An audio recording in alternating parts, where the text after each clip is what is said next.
పల్నాడు జిల్లా పిన్నెల్లిలో మందా సాల్మన్ అనే వైసీపీ కార్యకర్త హత్య ఘటనకు నిరసనగా వైఎస్ఆర్సీపీ వాళ్ళ రాష్ట్ర వ్యాప్త నిరసనలకు పిలుపునిచ్చింది. తాము విధించిన బహిష్కరణను అతిక్రమించి ఊరిలో అడుగుపెట్టాడని టీడీపీ గూండాలు కొందరు ఇనుపరాడ్లతో సాల్మన్ ను కొట్టి తీవ్రంగా గాయపరిచారు. గుంటూరు ప్రభుత్వ ఆసుపత్రిలో చికిత్స పొందుతూ కోమాలోకి వెళ్లిన సాల్మన్ చివరకు కన్నుమూశారు. అయితే పిన్నెల్లిలో టీడీపీ దాష్టికాన్ని ఎండగట్టేందుకు వైఎస్ఆర్సీపీ సిద్ధపడింది. కూటమి అధికారంలోకి వచ్చినప్పటి నుంచి గురజాల పరిధిలో 7 వైఎస్ఆర్సీపీ కార్యకర్తలు హత్యకు గురయ్యారు. రాష్ట్రంలో జరుగుతున్న ఇలాంటి దారుణాలకు గాను అన్ని జిల్లా కేంద్రాల్లోనూ నిరసన కార్యక్రమాలు నిర్వహించేందుకు వైఎస్ఆర్సీపీ సిద్ధపడింది. పార్టీ అధినేత వైఎస్ జగన్ పిలుపు మేరకు రాజ్యాంగ రూపకర్త డాక్టర్ బిఆర్ అంబేద్కర్ విగ్రహానికి వినతి పత్రం అందించనున్నాయి పార్టీ శ్రేణులు. ఇప్పటికే సాల్మన్ కేసులో న్యాయం జరిగేదాకా బాధిత కుటుంబానికి అండగా ఉంటామని వైఎస్ఆర్సీపీ అధినేత మాజీ సీఎం వైఎస్ జగన్మోహన్ రెడ్డి ప్రకటించిన విషయం తెలిసిందే.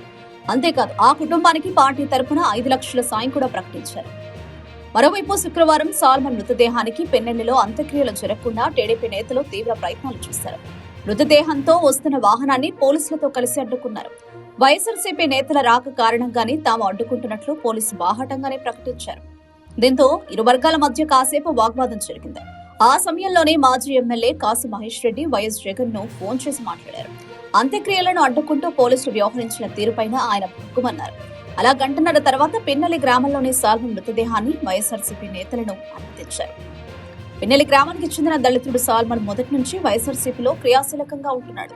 అయితే కూటమి ప్రభుత్వం అధికారంలోకి రాగానే ఊరు వదిలి వెళ్లిపోవాలని సాల్మన్ కు తెలుగుదేశం నాయకులు హెచ్చరికలు జారీ చేశారు. దీంతో ప్రాణ భయంతో కుటుంబంతో సహా బ్రాహ్మణపల్లికి మకాం మార్చారు.